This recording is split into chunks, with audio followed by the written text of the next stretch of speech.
Pour ne rien manquer, abonnez-vous maintenant.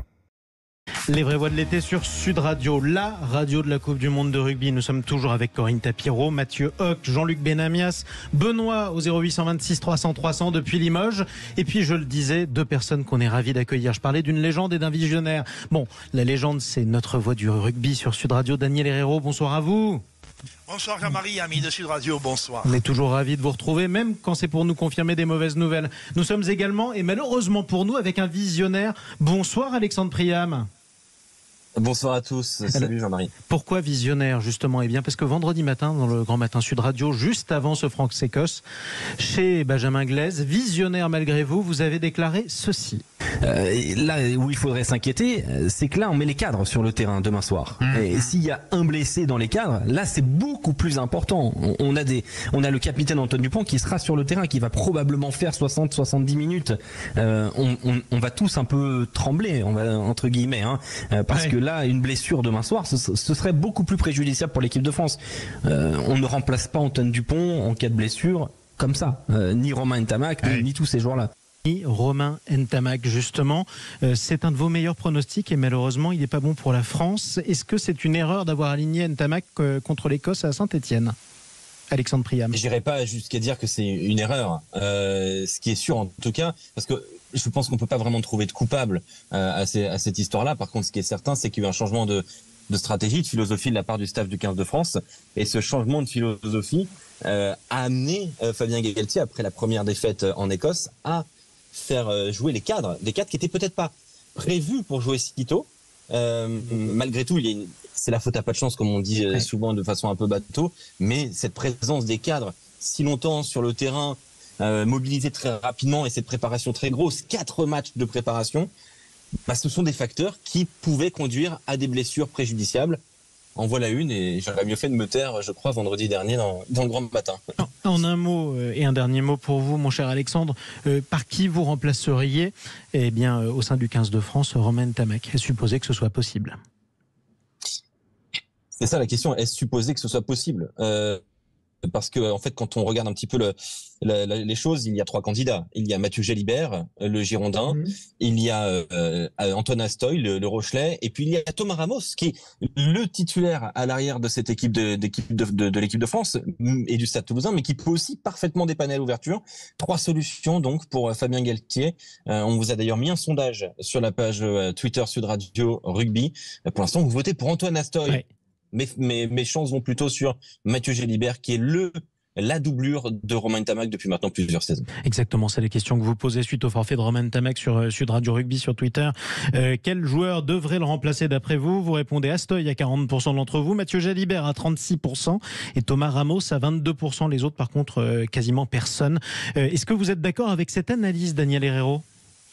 D'abord, je vous salue bien bas, et effectivement, la problématique qui naît de cette blessure de Romain Ntamak, joueur clé, joueur essentiel dans le climat psychologique de l'équipe, joueur essentiel dans la lecture stratégique d'un match, celui qui donne le plus de confiance quant au respect des projets. Et en même temps, vous le savez, Romain Ntamak, il est le buteur, on pourra dire, de réserve, et il est surtout l'animateur le plus dangereux avec Antoine Dupont. Donc c'est une grosse perte.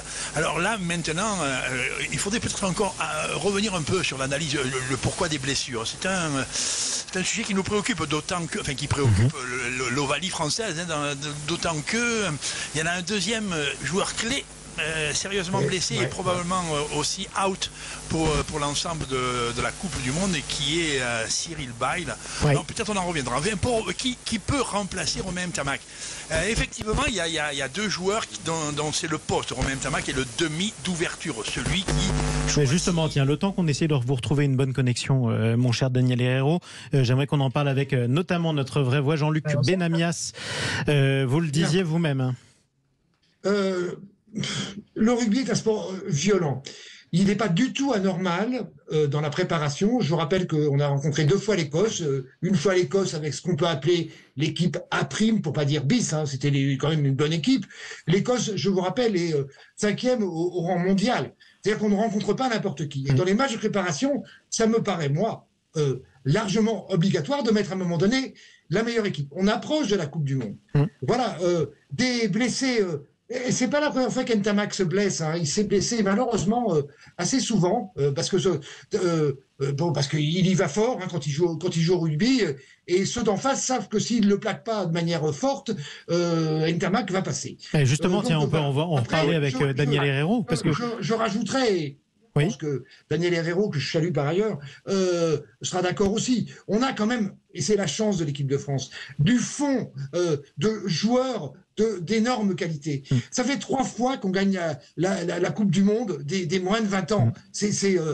Tout le monde ne le sait pas, mais ceux qui admirent le rugby et qui adorent ça le savent. Bon. On a du fond derrière tout ça. On a dans les clubs. On est avec Jean-Luc Benamias, qui est notre vraie voix du soir, mon cher Daniel Herrero, et qui nous a salué justement. Exactement. On salue Jean-Luc, Daniel, oui. Oui, je salue Jean-Luc, oui.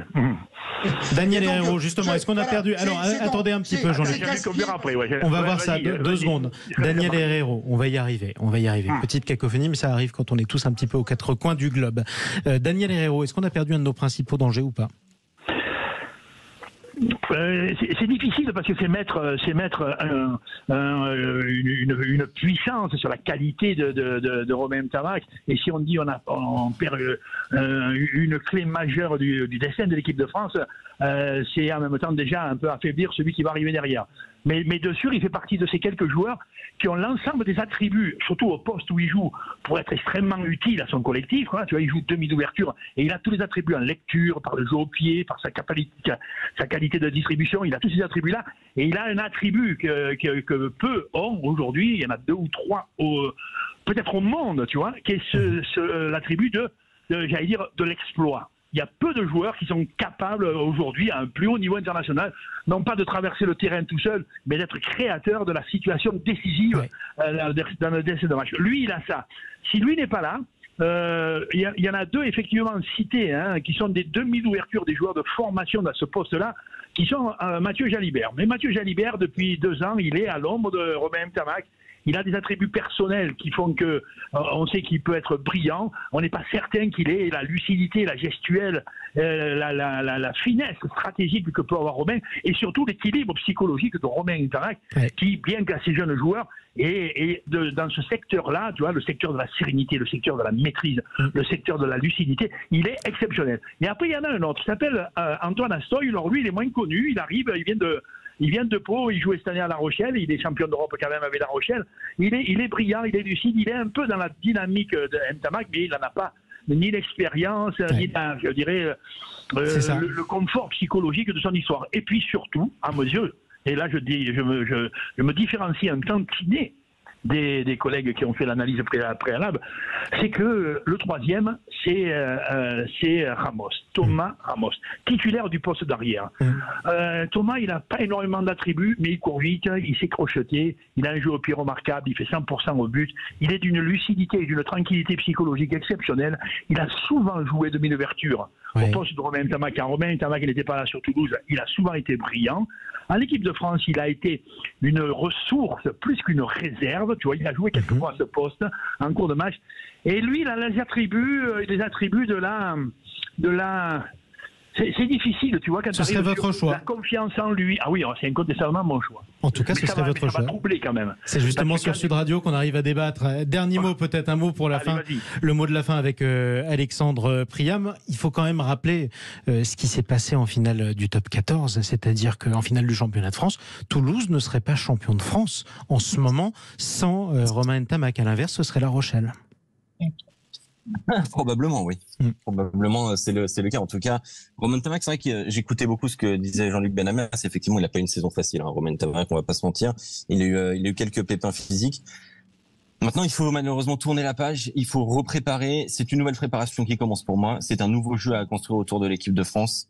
Et c'est avec Mathieu Jalibert. Eh ben, en tout cas, on va voir justement qui aura le fin mot de l'affaire. Merci à tous les 2 d'être intervenus sur Sud Radio pour revenir sur cette mauvaise nouvelle, cette catastrophe pour le 15 de France malgré tout. Le forfait cataclysmique de Romain Ntamak. On va en reparler demain dans le Grand Matin Sud Radio avec Benjamin Anglaise, Philippe Spanghero et Johan Huget, évidemment. Allez, restez avec nous.